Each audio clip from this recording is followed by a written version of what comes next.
warahmatullahi wabarakatuh. Kurang semangat ini. Atau belum dikasih makan ini? Makan belakangan ya. Sudah disiapin itu di depan. Assalamualaikum warahmatullahi wabarakatuh. Alhamdulillah wassalatu wassalamu ala sayyidina Muhammad Rasulillah wa ala alihi wa sahbihi wa mawala wa la hawla wa la quwwata illa billah. Allahumma la sahla illa ma ja'altahu sahla wa anta taj'al sawba awil hadna idha syi'ta sahla birahmatika ya arhamar rahimin. Amma ba'd. Yang saya hormati dan muliakan ibunda kita Ibu Hajah Tiharah sebagai pembina Majelis Ta'lim Asy-Syifa, yang saya hormati Ustadz Nur Husain ya. Nur Husain sebagai ketua yayasan dari Asy-Syifa, yang saya hormati dan muliakan guru kita Ustadzah Nur Hasanah, jauh-jauh dari Tanah Abang datang, alhamdulillah. Serta hadirin hadirat, enggak ada hadirin ya, cuma satu hadirin ini. Hadirat jamaah Majelis Ta'lim Asy-Syifa yang dimuliakan, dibanggakan, dan insya Allah diberikan keberkahan oleh Allah Subhanahu wa Ta'ala. Alhamdulillah, sekali lagi kita masih diberikan kesempatan oleh Allah, digerakkan hati kita, diringankan langkah kaki kita, hingga dengan izin Allah, dengan anugerah dari Allah, kita bisa hadir di majelis yang sangat dicintai oleh Allah dan sangat dicintai oleh Rasulullah Sallallahu Alaihi Wasallam. Karena tidak banyak orang yang seperti kita. Kenapa saya katakan tidak banyak? Ada orang punya kesempatan, tapi hatinya nggak tergerak, nggak datang juga. Apa ada orang yang hatinya tergerak mau datang, saya mau datanglah nanti di majelis taklim. Tapi pada saat hari hanya ternyata ada kesibukan. Ada undangan kawinan, ada undangan akikah, dan ada kegiatan-kegiatan lain, sehingga tidak bisa hadir. Tapi ada yang punya kesempatan, punya keinginan, udah jalan ini, tiba-tiba ditabrak motor, akhirnya nggak jadi juga. Tapi alhamdulillah kita ini diberi kesempatan oleh Allah, diringankan langkah kaki kita, digerakkan hati kita, hingga dengan izin Allah bisa hadir. Dan ingat, hadir di majelis ta'lim ini banyak manfaatnya. Manfaat pertama, silaturahmi. Yang dulu nggak kenal jadi kenal, itu silaturahmi. Nanti kalau kita udah kenal, ibu punya jualan dibawa di majelis ta'lim, orang beli. Ada manfaat ekonominya kan? Begitu. Yang kedua, kita dapat ilmu meskipun gak banyak, tapi kalau sedikit kita amalin, insya Allah itu bisa menjadi investasi akhirat kita. Ini penting nih investasi ini. Apa tuh investasi? Tabungan. Umur kita berapa sih sekarang, Bu? Banyak. Ada yang 40, 50, 60. Ingat, Nabi sudah ngingetin kita, umur umat Nabi baina sitin wa sab'in, antara 60 sampai 70 tahun. Kalau yang sudah 60 tahun ini angkat tangan. 60. Ada yang 60? Angkat tangan. Enggak ada yang ngaku. 70. Belum waktunya disebut. 60 banyak nih, hati-hati. Yang 70. Tuh, bab 1, 2. Masih ada lagi. Kalau ustaz jangan ditunjuk. Nggak susah ya ditunjuk. Bayangkan ini 60, 70, yang 50 tahun lagi. Tinggal 10 sampai 20 tahun lagi. Maka di sisa umur kita perbanyak kebaikan. Salah satunya hadir di majelis ilmu. Insya Allah dari jam berapa tadi nih, Bu? Jam 9. Dari jam 9 sampai jam 11 insya Allah selesai. 2 jam investasi akhirat kita. Alhamdulillah 2 jam lumayan. Kalau 2 jam dari 24 jam berarti sudah kepake 2 jam, belum yang lainnya. Itu investasi akhirat, tetapi sekali lagi harus karena Allah, ikhlas karena Allah. Jangan karena makanan nih, ada makanan kayaknya kalau pembukaan nih datang ah. Atau karena mau temu si A, temu si B di rumah nggak enak nih, datanglah ke majelis biar enak. Tapi niatnya harus dibenahi. Tapi perasaan ada deh, habis ketemu guru nih pengen deh. Nah, Nggak apa-apa, tapi niatnya karena Allah. Yang lain, yang kedua aja lah. Datang karena Allah supaya dapat barokah, dapat manfaat. Yang lain itu ya kedua, si barat nanam padi, rumput numbuh. Ya. Tapi kalau kita nanam rumput, padi nggak numbuh gitu loh. Ya, betul. Nah, pada pembahasan kita kali ini, karena ini tematik ya, kita nggak pakai kitab, maka temanya itu ya, namanya tematik ya, semau kita. Kalau kita maunya ini ya ini, maunya itu ya itu. Ini udah berapa kali sih tematik? Tematik dari ada curukan semuanya. Ada berapa ya? Nah, saya juga lupa judulnya karena tematik kan gaduh-gaduh. Beda kalau pakai kitab jadi urutan. Cuma kalau tematik sekali selesai. Jelasin selesai. Nah, tema kita ini tema yang penting nih Bu, tematiknya. Maudhu'nya adalah tentang khusyuk. Kita sering dengar tuh khusyuk, sholatnya khusyuk enggak? Nah, ini kita bahas nanti bagaimana Al-Quran berbicara tentang khusyuk dan bagaimana caranya kita nanti sholatnya bisa sampai tingkat khusyuk. Minimal tidak harus khusyuk 100%, paling tidak mendekati kekhusyuan. Itu yang penting. Nah, kalau bicara tentang khusyuk, kata khusyuk ini kan diambil dari bahasa Arab yang kemudian diambil menjadi bahasa Indonesia, khusyuk. Maka mencari artinya agak susah karena orang Indonesia sudah ambil khusyuk sudah. Sama dengan kata muhrim, ya kan, muhrim ya. Ini dari bahasa apa muhrim? Bahasa Arab kan? Meskipun diambil dari bahasa Arab, tapi pemahaman kita keliru. Seharusnya mahram, ya kan? Diambillah muhrim, tapi karena udah ada di bahasa Indonesia, udah ada di kamus, ya jadi benar. Yang namanya muhrim itu adalah perempuan yang tidak boleh dinikahi, itu muhrim. Padahal kata muhrim dalam bahasa Arab itu orang yang melakukan ihram. Itu kan beda. Beda kan? Tetapi sudah jadi bahasa Indonesia, ya udah. Kita bilangnya muhrim aja. Yang kedua kata silaturahmi itu. Ya. Ini bahasa Indonesia tapi diambil dari bahasa Arab.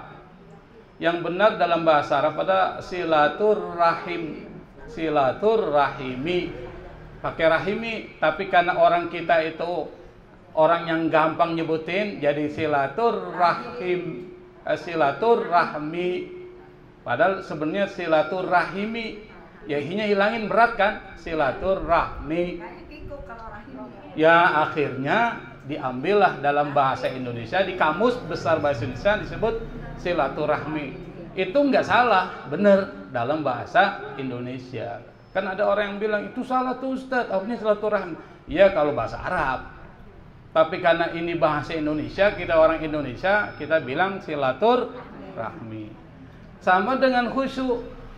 Nah, khusyuk ini adalah satu kalimat yang diambil dari bahasa Arab. Khasya'a yakhsya'u khusyu'an.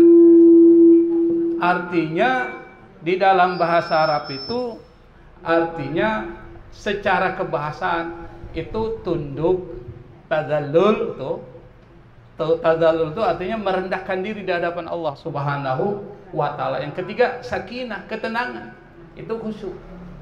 Makanya nanti orang dibilang sholatnya khusyuk kalau sholatnya tenang. Ya kan Bu? Yang kedua di hadapan Allah itu merendah, bukan meninggi tapi merendah di hadapan Allah Subhanahu wa taala. Maka kata khusyuk kemudian didefinisikan, diartikan di dalam bahasa Arab adalah qiyamul qalbi baina yaday rabbi wal khudu'i waddul. Jadi hati itu di hadapan Allah harus berada di dalam ketenangan dan ketertundukan serta kepatuhan terhadap Allah Subhanahu wa taala. Itu secara istilah. Nah, khusyuk ini adalah ruhnya sholat, ruhus sholat. Ruhus sholat. Jadi khusyuk itu adalah Kalau seandainya khusyuk ini hilang dari sholat, maka sholat itu cuma gerakan-gerakan doang. Tuh. Khusyuknya hilang, ruhnya hilang, cuma anggota badan gerakan aja. Diri, kemudian ruku, sujud, tidak punya makna. Tidak punya makna. Maka kata Nabi, kam min qa'imin laisa lahu min qiyamihi illa ta'ab. Berapa banyak orang yang sholat nggak dapat apa-apa kecuali capek doang. Ruku, i'tidal, sujud, capek nggak butuh? Capek itu. Yang didapat cuma capek doang. Kenapa? Karena khusyuknya hilang di situ. Hilang khusyuknya. Nanti kita akan bahas khusyuk itu apa sih? Khusyuknya menjadi hilang. Kenapa sholat khusyuk itu menjadi penting? Yang pertama, sholat khusyuk itu jadi penolong kita. Wasta'inu bis sabri was shalah wa innaha lakabiratun illa 'alal khashi'in. Hendaklah kalian menjadikan sabar dan sholat sebagai penolong. Dan ingat, sholat itu berat kecuali bagi yang khusyuk.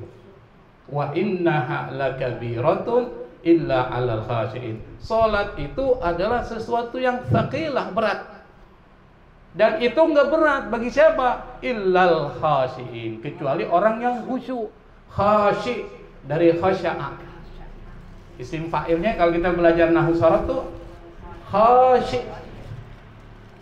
Qama yaqumu qa'im, jalasa yajlisu jalis, orang yang duduk jalis. Khasya'a khusyuk, yakhsha'u khusyuk, orang yang khusyuk disebut khashi'. Bahasa Arab gampang Bu ya? Gampang nggak Bu? Gampang. Tapi kalau sudah belajar dari ibtidai sanawi, nilainya nggak ada, dapat nilai 7 di bawah 7 bahasa Arab. Kecuali orang yang khusyuk, maka disimpulkan yang menolong kita dalam kehidupan dunia ini dua Bu, sabar dan sholat. Apa itu sabar? Pengendalian diri, itu sabar, al-imsak. Maka puasa itu adalah bagian dari sabar. Sabar dari apa? Menahan dari makan dan minum. Sabar tuh al-imsak. Anil akli wasyurbi, salah satunya itu. Yang kedua, sabar mengendalikan emosi. Karena orang yang tidak mampu mengendalikan emosi, bahaya itu. Lagi senang, dia harus sabar mengendalikan emosi senangnya. Karena ada orang senang, saking senangnya mati dia. Jantung kali. Jantungan. Bayangkan Bu, hidupnya Senin Kemis, makan Senin Kemis, tiba-tiba dapat lotre 1 miliar, kaget dia. Mati saking senangnya mati dia. Kenapa? Nggak pernah ngelihat uang 1 miliar. Senang dia, naiklah sini jantungan, mati. Dia harus dikendalikan, sedih kendalikan, semua dikendalikan. Itu namanya sabar. Kalau kita tidak bisa mengendalikan diri kita, tidak bisa sabar, kita pasti akan mati. Sebagai contoh Bu, ini semua pernah ada di rahim kan nih? Ada nggak yang langsung tiba di dunia ini tanpa di rahim? Ada nggak? Pasti di rahim kan? Berapa lama di rahim? 9 bulan. Ibu ini tahu di 9 bulan. Saya nggak tahu seberapa bulan di rahim. Dibilangin dulu. Nah sekarang bayangkan, 9 bulan terlalu lama di rahim, semua 2 bulannya keluar, kira-kira mati nggak? Mati, keguguran tuh, belum waktunya. Jadi harus sabar. Tunggu 1 bulan, 2 bulan, 3 bulan, pas 9 bulan baru keluar. Jangan baru 5 bulan baik mau keluar. Harus sabar dong. Nanti kalau sudah lahir, apakah langsung kuliah dia? Sabar dong. Tunggu sampai berapa tahun. Itu namanya sabar. Jadi sabar itu hukum alam. Kalau kita tidak bisa berlaku sabar, mati kita. Makanya kata Allah, jadikan sabar penolongmu. Yang kedua bukan cuma sabar, sholat. Sholat yang mana? Sholat yang khusyuk. Sholat yang khusyuk jadi penolong. Maksudnya gimana? Inna sholata tanha anil fahsya'i wal munkar. Tuh Al-Quran dijelasin. Sholat itu sungguh bisa mencegah perbuatan keji dan munkar. Kalau orang tercegah dari perbuatan keji dan munkar karena sholat khusyuknya, kira-kira orang baik nggak?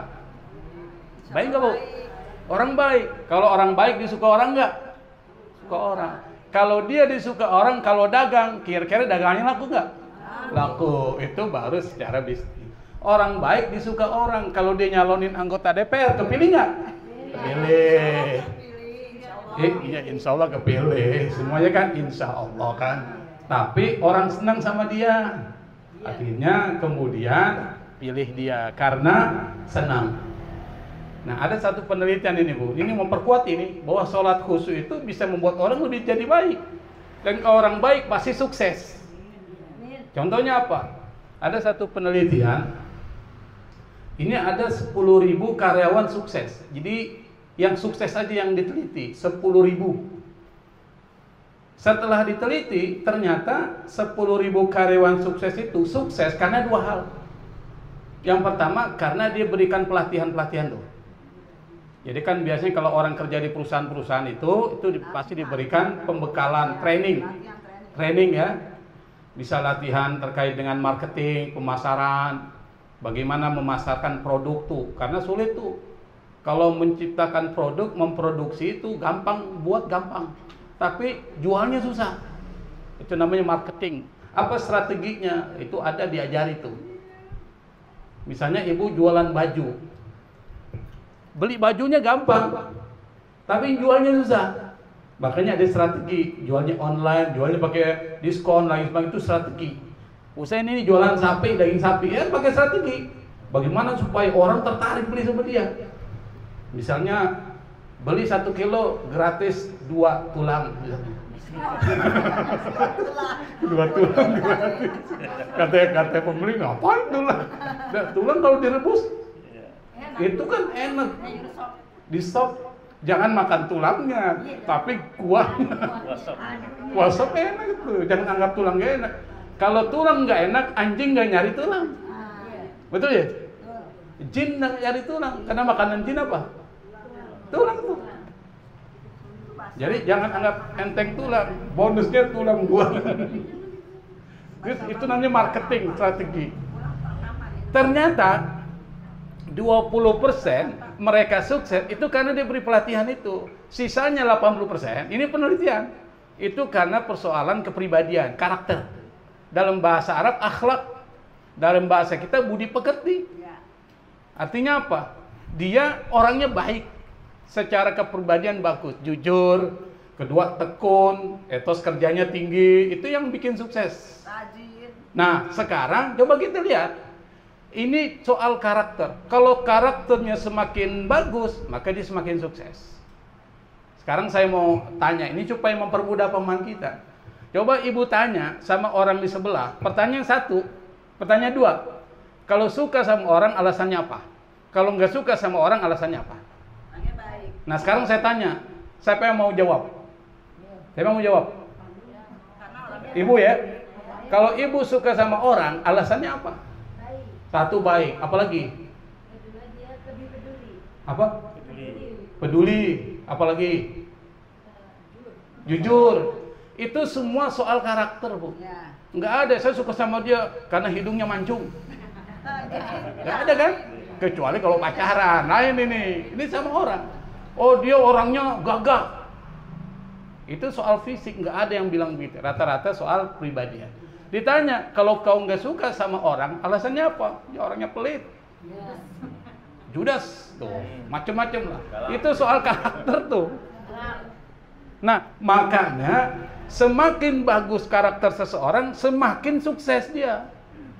Sukses terkait dengan kehidupan sosialnya, kehidupan ekonomi, kehidupan politiknya, sukses. Tapi semua harus karena Allah. Kalau nggak karena Allah, nanti dia bantu orang. Nggak kepilih jadi anggota DPR, diminta lagi tuh karpetnya. Itu karena nggak karena Allah, betul ya? Mana karpet tuh? Kalau udah pilih, udah kasih. Saya pernah dikasih, untung nggak diminta lagi saya. Dikasih apa sih? Peci apa? Sarung, diminta saya kasih lagi. Pas sarung doang. Saya juga bisa 10 saya beli sarung. Misalnya kan. Itu bukan karena Allah, karena Allah. Gitu, karena Allah bebas, kita lepas, hidup lebih enak.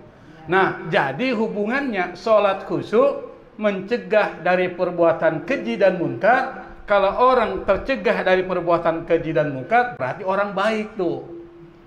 Kalau dia orang baik, dia pasti akan sukses. Ini baru dunia loh, belum bicara akhirat. Sukses di dunia. Kehidupan sosialnya sukses, orang suka sama dia.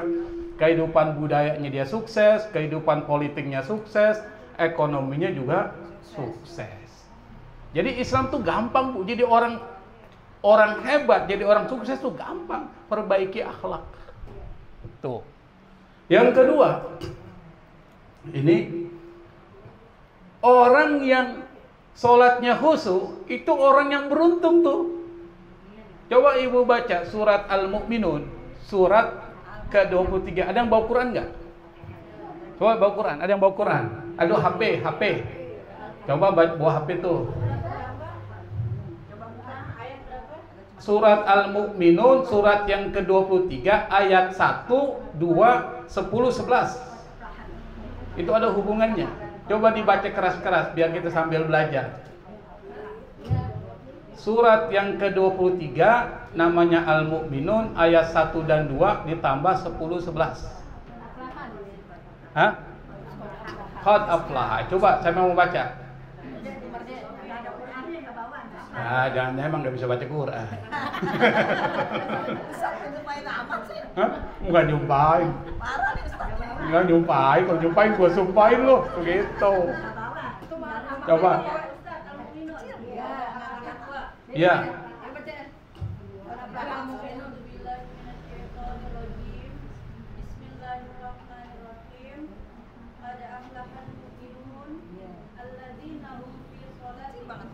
Nah, sampai situ nanti 10, 11.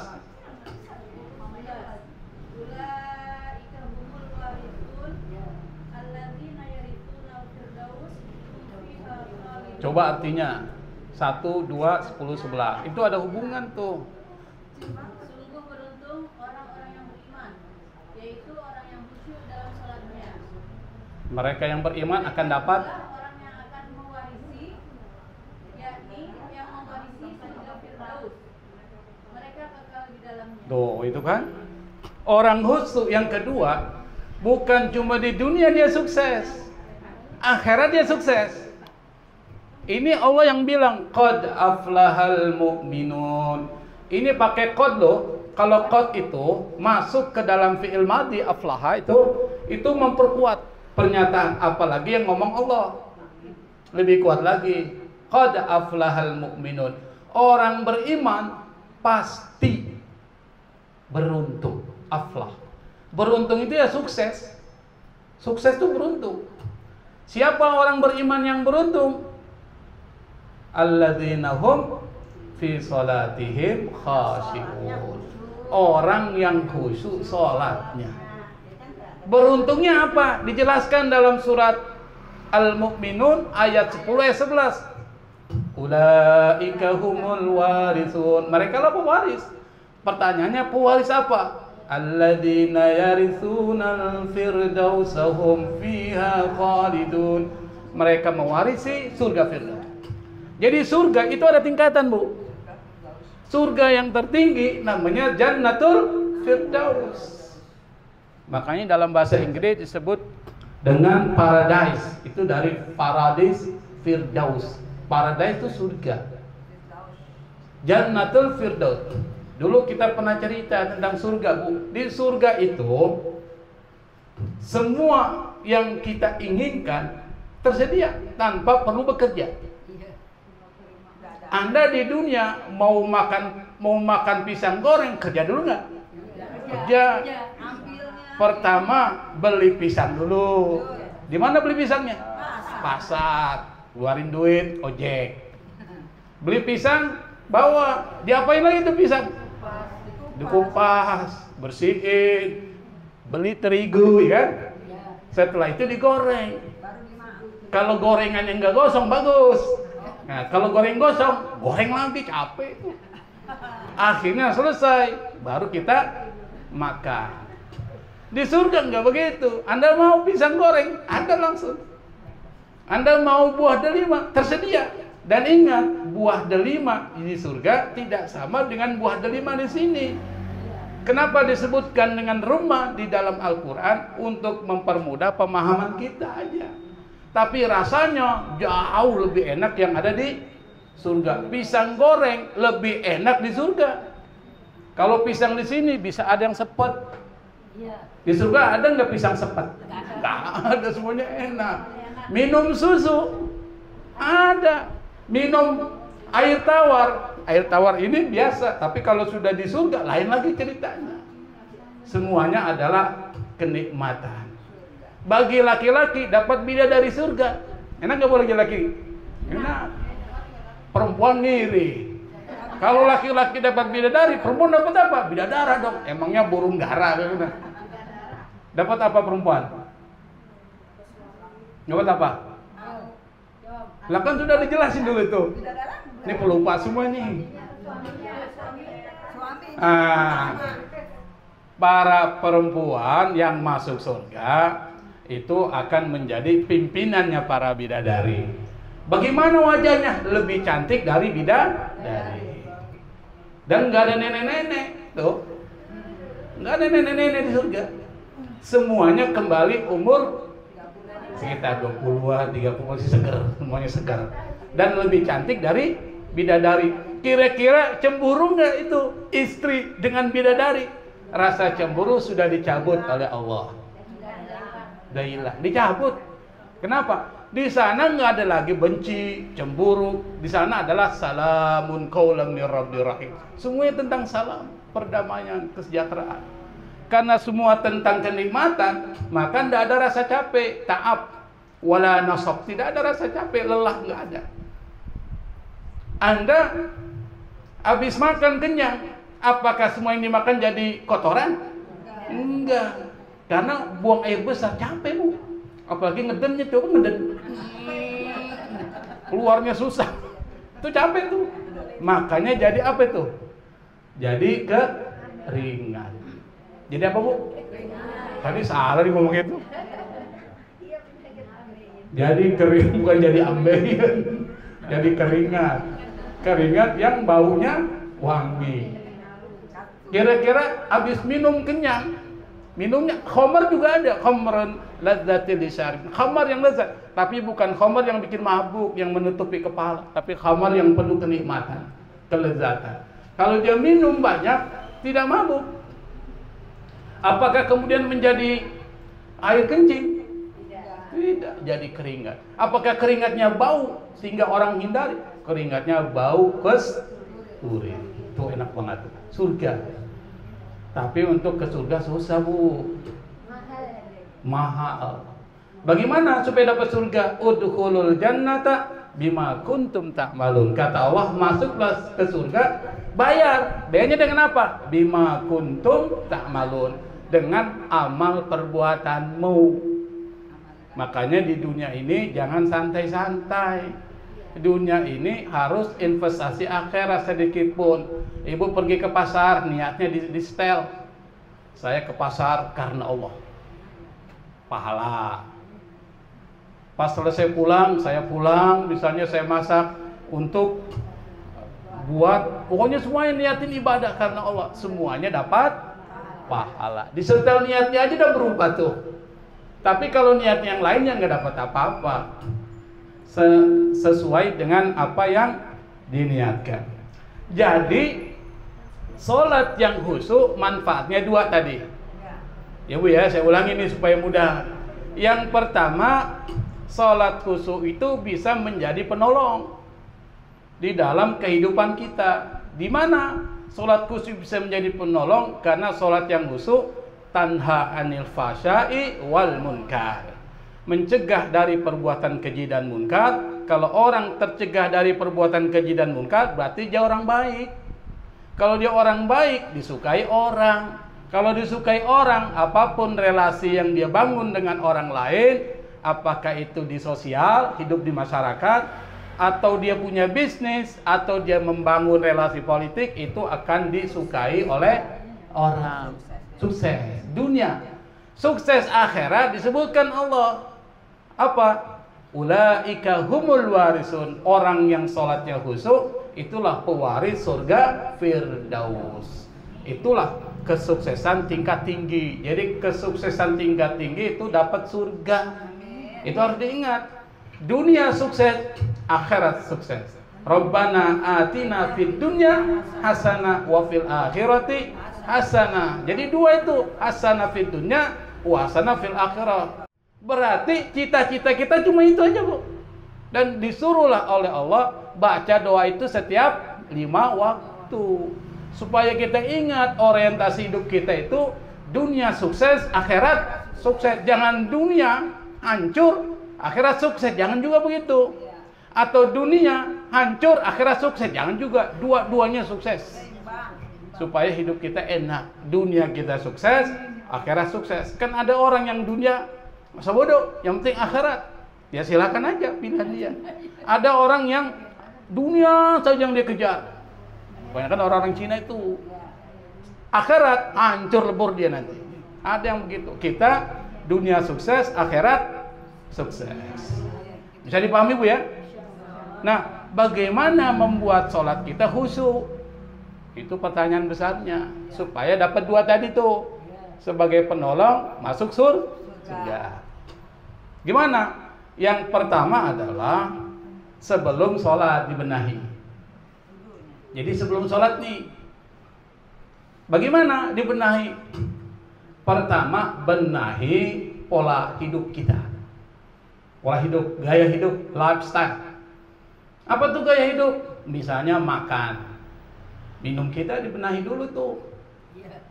Berarti makan dan minum gaya hidup yang seperti apa? Allah kasih tip, Allah kasih petunjuk. Apa petunjuknya?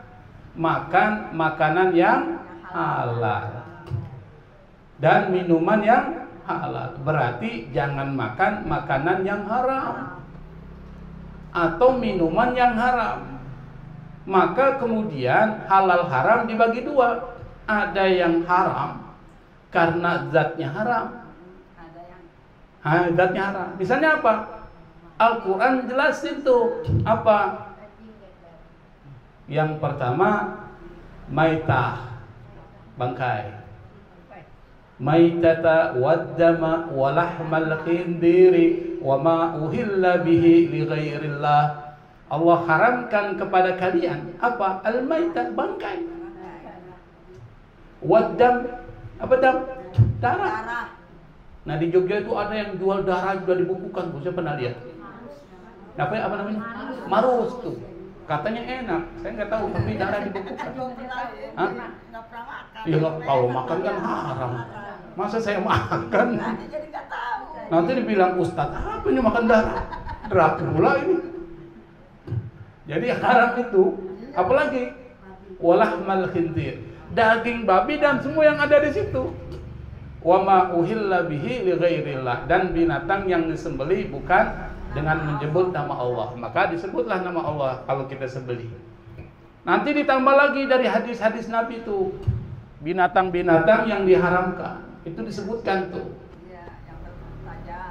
Ya, berkuku tajam, al-muftaris, al-iftiras, dia kukunya tajam tuh. Binatang karnivora. Karnivora itu memakan apa itu? Makan daging. Misalnya apa tuh yang makan daging? Hah? Singa, macan, itu nggak boleh tuh. Kenapa kok bisa kita dilarang tidak boleh makan daging-daging yang dari binatang yang berkuku, yang buas? Karena darahnya panas. Darahnya panas. Kalau binatang yang darahnya dingin, itu boleh dimakan karena dia herbivora. Maka kita boleh makan ayam, kambing. Kambing makan apa sih? Rumput. Apalagi yang boleh? Sapi, kerbau, unta. Unta makan apa unta? Ya makan rumput. Itu darahnya dingin. Yang darah panas. Yang kedua, nggak boleh makan makanan atau binatang yang hidup di dua alam. Contohnya apa? Kepiting itu nggak boleh, Ustaz. Kepiting. Hai, kepiting bukan dua alam tuh. Kodok. Kalau kepiting bukan dua alam, karena saya makan kepiting, Bu. tapi kolesterol tinggi. Bukan 2 alam tuh. Kalau kepiting cuma di alam sebentar, kan masuk lagi. Tapi kodok bisa main kemana-mana itu. Itu panas. Darahnya panas, darahnya dingin. 2 darah bahaya. Di 2 alam dan 2 darah. Darahnya panas dan darahnya dingin. Makanya benahi, atur makanan Anda dulu. Kenapa? Karena kalau makanan yang kedua yang diharamkan adalah cara perolehannya. Tadi baru zatnya, substansi. Hah? Nah, cara memperoleh makanan itu, misalnya apa? Anda dapat beras, berasnya halal tuh. Halal kan beras? Substansinya, zatnya halal. Tapi dari mana Anda dapat? Nyolong, haram tuh. Nyopet, mencuri, merampok, menipu, korupsi itu haram tuh. Maka sesuatu yang diperoleh dari yang haram kan jadi haram. Makanya nggak boleh disumbangin tuh untuk sesuatu. Apalagi pergi haji pakai uang korupsi, nggak boleh. Harus yang bersih dari uang yang halal. Nah, kenapa? Karena makanan-makanan yang haram itu mempengaruhi perilaku kita. Abu Bakar As-Siddiq radhiyallahu anhu pernah satu ketika beliau diberikan 1 gelas susu oleh pembantunya. Susu ini, sayangnya Abu Bakar nggak nanya susu ini dari mana. Langsung dia minum. Setelah diminum baru dia tanya, dari mana kau peroleh susu ini? Oh begini majikanku tuan, saya ini diminta untuk meramal. Setelah meramal, saya dapat upah. Upahnya ini adalah beberapa gelas susu. Nah, salah satunya saya serahkan kepada Anda, wahai Tuan, majikannya. Nah, Abu Bakar dengar itu dia cerita, mukanya berubah. Langsung dia masukin jarinya. Sementara susu udah masuk ke perutnya. Bagaimana caranya susu dikeluarin lagi tuh? Dia masukin jari jemarinya, kemudian supaya dia muntah. Kan banyak orang perempuan terutama yang nggak mau gemuk tuh, dia makan tapi dikeluarin lagi, dimasukin tuh tangannya ke mulutnya supaya dia muntah. Akhirnya susu yang sudah masuk ke dalam perutnya Abu Bakar muntahkan lagi. Nah pertanyaannya, kenapa Abu Bakar sampai melakukan seperti itu? Karena Nabi pernah bilang, kullu lahmin nabata min haram fannaru auladi. Semua daging yang tumbuh dari yang haram, maka neraka yang pantas untuk memakan daging itu. Kalau neraka yang memakan daging itu berarti tempat dia di mana? Neraka. Kalau orang masuk ke neraka berarti perbuatannya perbuatan apa? Buruk, karakternya nggak bagus. Berarti ada pengaruh makanan yang haram terhadap perilaku. Makanya Bu, kalau kita punya anak nakal, jangan langsung diomelin, lihat dulu makanannya apa sih? Iya Bu ya? Iya. Ini diomelin, anak siapa sih ini? Udah tahu anaknya dia bilang anaknya siapa. Yang kedua, lihat makanannya. Ini dikasih makan dari makanan apa ini? Kok anakku nakal banget sih? Jangan-jangan ada yang haram tuh masuk ke dia. Hati-hati juga. Nah itu yang perlu dipikirkan. Jadi yang pertama yang perlu dibenahi makanannya dulu nih, untuk jadi khusyuk ya. Yang kedua, hati, tazkiyatun nafs, hati dibenahi. Kalau Anda melakukan kebaikan, ikhlas. Kalau Anda ditimpa kesulitan, sabar. Dapat rezeki, syukur, qanaah. Jangan ngeluh, dapat 50.000, alhamdulillah masih dikasih rezeki. Saya bekerja, target saya 1 juta 1 bulan bekerja. Tapi setelah bekerja keras, ternyata dapatnya 500.000. Syukuri, qanaah. Karena Nabi pernah mengatakan, qad aflaha man aslama wa rizqa kafafan wa qannahullah. Kata Nabi, beruntung orang yang Islam dan Allah buat rizkinya cukup dan dia qanaah terhadap rizki yang diberikan oleh Allah Subhanahu wa taala. Itu dibenahi itu hati. Nah, untuk membahas hati itu butuh waktu yang panjang. Ada yang disebut dengan kajian hati supaya hati kita bersih nih. Makanan kita halal, itu sudah menjadi modal untuk sholat khusyuk. Bisa dipahami Bu ya? Ini baru muqaddimah sholat khusyuk. Nah sekarang yang kedua, sebelum sholat meninggalkan hal-hal yang dapat membuat kita tidak fokus sholat. Misalnya apa? Kalau sholat pakai mukena, jangan mukena yang warna-warni, banyak bunganya, banyak rendah-rendahnya, mengganggu sholat tuh. Betul ya? Ini merah, kuning, hijau di langit yang biru, pokoknya ada warna itu. Pakai rendah-rendah, Allahu Akbar, dilihatin. Bagus juga gue punya. Gak khusyuk. Yang kedua, sajadahnya itu dibenahi, jangan sajadah banyak gambarnya. Ini gambarnya Peter Pan. Gambar Mick Jagger misalnya siapa ya? Lu nggak kenal Mick Jagger ya? Kenal? Nyanyi kenal, berarti pernah nakal tuh, pernah nakal. Enggak juga. Biasanya pernah kenal Mick Jagger ya nakal. Oh, ada. Kalau lagi konser kita sekalian. Oh, berarti nakal. Nonton konser. Kita juga kan kelihatan ini lagi berita konser ini konser ini. Iya. Kok nggak mau ngalah dia? Kalau ada pengajian, alhamdulillah hatinya nggak ke situ, Ustaz. Iya, betul. Oke. Setidaknya mengerti. Intinya sajadahnya jangan gambar Mick Jagger gitu kan. Itu intinya. Atau gambar-gambar yang menghilangkan fokus. Makanya Nabi pernah satu ketika beliau dikasih kain yang beri itu namanya Abu Jaham. Dikasih kain, yang kain itu banyak manik-maniknya tuh. Tahu manik-manik? Ada rendah-rendahnya itu banyak sekali taruh. Nabi pas sholat, setelah selesai sholat, Nabi bilang sama sahabat, kembalikan ini kain kepada Abu Jaham, suruh ganti yang gak ada manik-maniknya. Artinya apa? Kata Nabi, ini membuat saya tidak khusyuk. Nabi aja nggak khusyuk gara-gara itu. Satu ketika Nabi diberikan sendal baru. Sendal nih. Lagi sholat dia ingat tuh sendal. Itu sendal bagus banget itu. Akhirnya nggak khusyuk. Itu sendal setelah selesai dikasih orang tuh. Makanya kalau kita nanti hari raya sholat Idul Fitri Bu, jangan bawa sendal baru. Apalagi yang buatan-buatan yang bagus dan mahal, pasti kepikiran sendal. Pasti takut hilang. Bagi Allahu Akbar, sendal saya udah curi malah. Itu kepikiran tuh.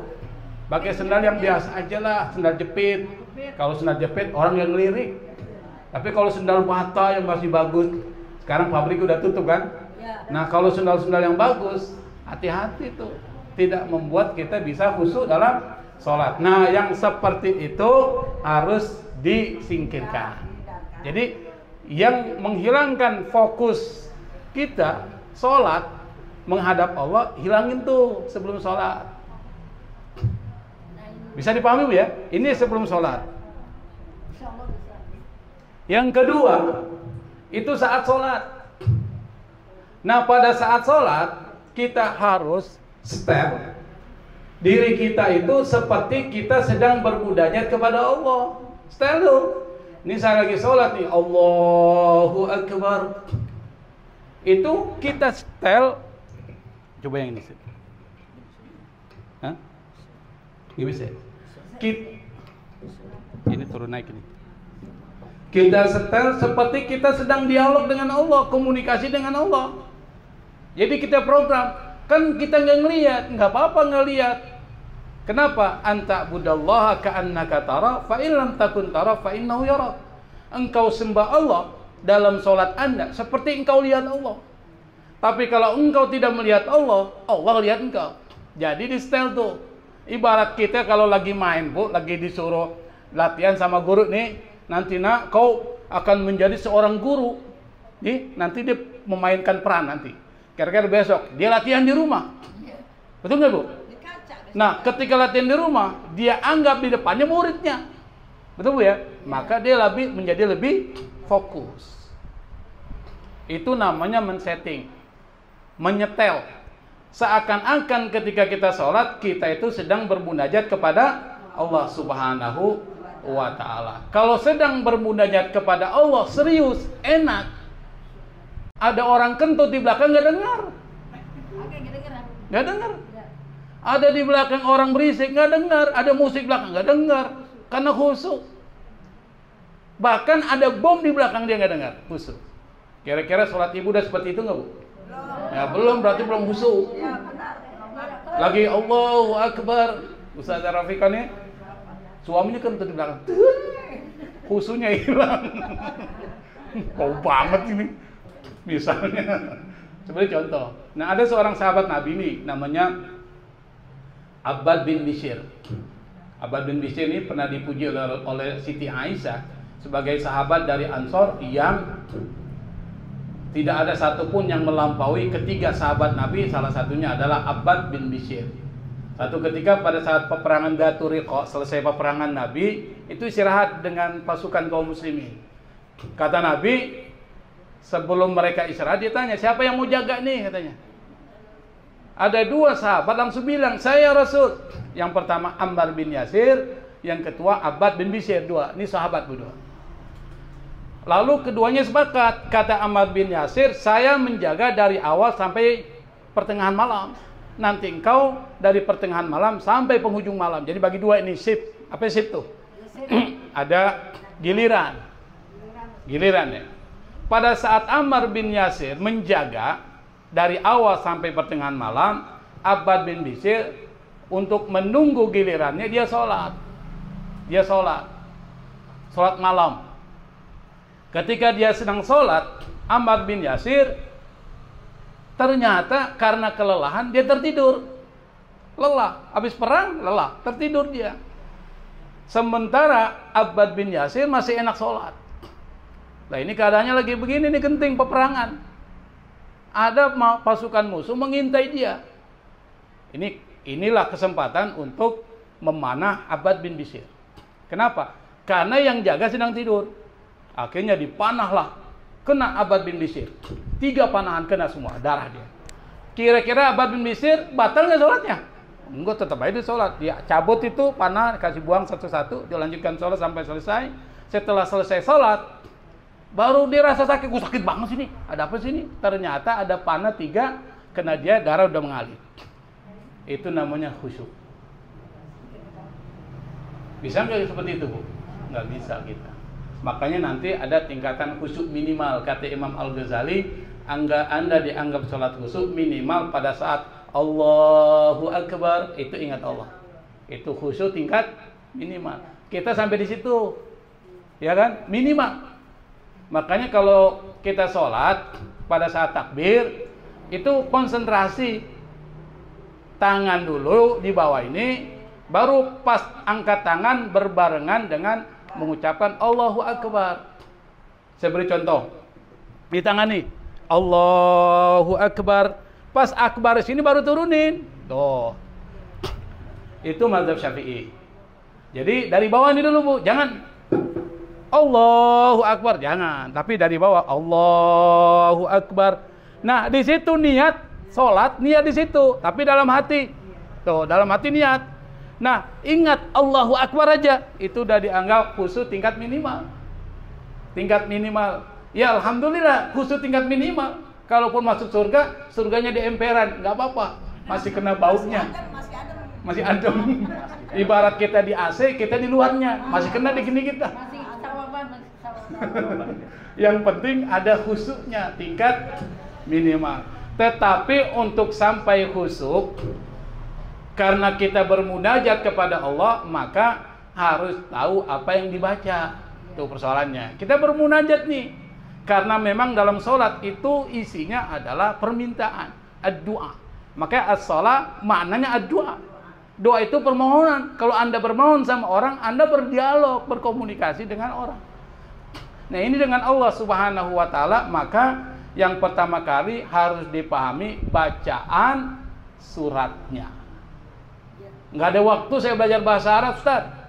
Jangan belajar bahasa Arab, belajar memahami maknanya aja tuh Al-Fatihah. Al-Fatihah itu kan cuma 1 surat tuh. Pahami. Bismillahirrahmanirrahim. Artinya apa sih? Dengan nama Allah yang Maha Pengasih, lagi Maha Penyayang. Alhamdulillahirabbil alamin. Segala puji milik Allah, Tuhan semesta alam. Kita pahami aja. Jangan ibu baca berikut terjemahnya. Bismillahirrahmanirrahim. Dengan menyebut nama Allah. Wah, jangan, batal sholat itu. Batal. Tapi pahami, oh maksudnya itu. Kira-kira bisa nggak? Bisa lah. Nggak perlu belajar bahasa Arab, capek. Cukup belajar memahami apa yang menjadi arti dari Fatihah dulu. Nanti kalau kita tambahi dengan surat yang kita pahami artinya. Misalnya apa? Qul huwallahu ahad. Jangan yang panjang-panjang kalau kita nggak paham. Boleh nggak? Ya boleh aja. Tetapi kalau kita paham, itu enak. Pada saat sholat, itu enak. Jadi pahami bacaan suratnya dulu. Kedua, pahami bacaan yang ada dalam sholat. Misalnya apa? Doa iftitah. Pahami itu. Apa sih artinya? Ternyata doa iftitah itu adalah mengungkapkan perjanjian dengan Allah. Inna sholati wa nusuki wa mahyaya wa mamati lillahi rabbil alamin. Sholatku, hidupku, matiku hanya untuk Allah. Berarti kita bikin perjanjian sama Allah. Kan kalau kita tahu enak tuh. Habis itu kita baca bacaan sholat, surat, kemudian ruku. Subhana rabbiyal azimi wa bihamdi, maha suci Allah. Tuhan yang maha besar, segala puji bagi Allah. Kita tahu tuh artinya. Karena kita tahu, kita kasih banyak tuh bacaannya. Dari 3 tambah 7. Tuh kalau sholatnya sendiri ya, kita banyakin. Kemudian bangun, iktidal, tahu artinya. Lalu kemudian sujud, subhana rabbiyal a'la wa bihamdi, tahu artinya. Kemudian bangun dari sujud, apa tuh? Tahu lagi artinya. Kan enak banget itu. Selesai itu kemudian tahiyat, tahu artinya. Salat Anda paham. Kalau salat Anda paham, berarti seperti kita berdialog dengan Allah Subhanahu wa taala. Yang kedua, itu bacanya dipahami. Yang kedua, gerakan-gerakan ini jangan terlalu berlebihan. Gerakan-gerakan tidak penting jangan dilakukan, karena yang disebut dengan khusyuk itu sakinah. Sakinatul qalb, tuma'ninatul qalb. Hati itu tenang. Pengaruh dari hati tenang, anggota badan jadi tenang. Itu pengaruh. Kalau hatinya gelisah, anggota badan gelisah. Makanya disebutkan idza khasya'atil qalbu khasya'atil jawarih. Kalau hatinya itu khusyuk, maka jawarihnya, anggota badannya akan jadi khusyuk, tenang. Yang dimaksud dengan khusyuk itu adalah tenang. Makanya dalam fikih, terutama mazhab Syafi'i ya, itu banyak perbuatan yang dianggap makruh. Misalnya apa? Mata kalau sholat jangan jelajatan. Mata ini jangan ngeliatin. Nah, itu nggak boleh. Ngeliatin, ini bagus juga gambar nih ke depan nih. Ini ada bunga-bunganya. Loh, ini ada gambar buruk nih, macam-macam. Itu makruh tuh. Makanya kita kalau sholat, sunahnya ngelihat tempat, bukan bawah, tempat sujud. Ngeliat bawah. Ngeliat bawah nanti bisa ngeliat apa? Bila lihat kalau jempolnya bagus, jempolnya banyak itunya kan. Lihat mau sujud. Tempat sujud sunnah. Nah, kalau melihat tempat sujud, maka mata jangan merem kalau sholat. Harus melek. Kalau merem hukumnya makruh. Ingat Bu ya, kalau sujud jangan merem, melek.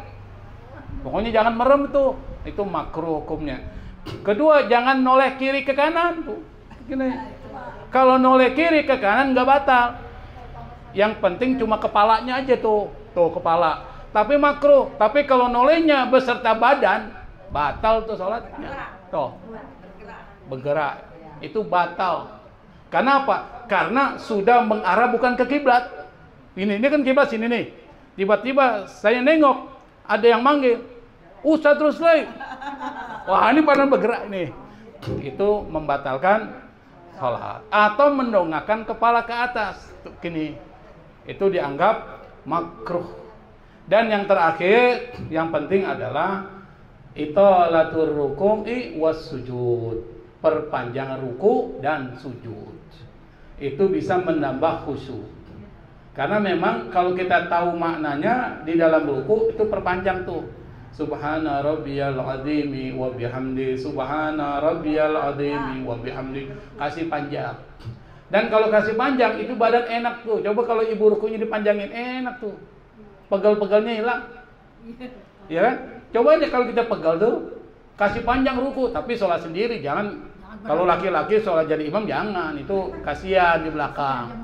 Jamaah. Tapi kalau sholat di rumah sunnah atau tahajud, witir dan sebagainya, sholat perpanjang italatur ruku' was sujud, itu bisa bikin badan enak.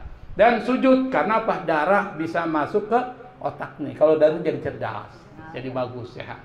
Perpanjang sujud, maka Nabi anjurkan perpanjang doa di dalam sujud supaya sujud kita jadi panjang. Tetapi itu kalau melaksanakan sholat di rumah.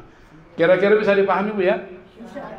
Ya karena kalau bahas khusyuk itu panjang, ini yang singkat-singkatannya aja supaya kita paham kenapa sholat harus khusyuk. Ternyata manfaatnya banyak tuh tadi. Dan bagaimana caranya? Harus ada sebelum ruku kita benahi hidup kita, gaya hidup tuh benahi. Yang penting gaya hidup. Nanti kalau gaya hidupnya udah bagus nih, makanan kita halal, hati kita alhamdulillah bersila, sifat iri nggak ada, ikhlas, semuanya kita qanaah, itu bagus tuh. Nah, sholatnya itu bisa khusyuk. Nah, kalau khusyuk berarti ada mekanisme, ada tata caranya. Sebelum sholat benahi ini dulu. Pada saat sholat ini diperkuat nih. Nah, kalau sudah seperti itu, qad aflahal mu'minun alladzina hum fi salatihim khashi'un. Beruntung orang beriman. Siapa? Yang salah satunya sholatnya khusyuk. Beruntungnya di mana? Ulaika humul warisun. Mereka lah para pewaris. Pewaris apa? Alladzina yaritsunal firdausa hum fiha khalidun. Mereka mewarisi surga Firdaus. Kekal nggak di dalamnya? Kekal di dalamnya. Kira-kira enak nggak Bu? Enak. Makanya sambil belajar supaya menjadi orang yang khusyuk, kita perbaiki gaya hidup kita. Saya pikir ini yang bisa saya sampaikan. Semoga bisa memberikan manfaat, bisa memberikan motivasi, inspirasi kita untuk jadi lebih baik lagi dalam kehidupan dan di dalam sholat kita. Wallahul musta'an, wallahul muwaffiq ila aqwamit thoriq, wallahu minkum. Wassalamualaikum warahmatullahi wabarakatuh.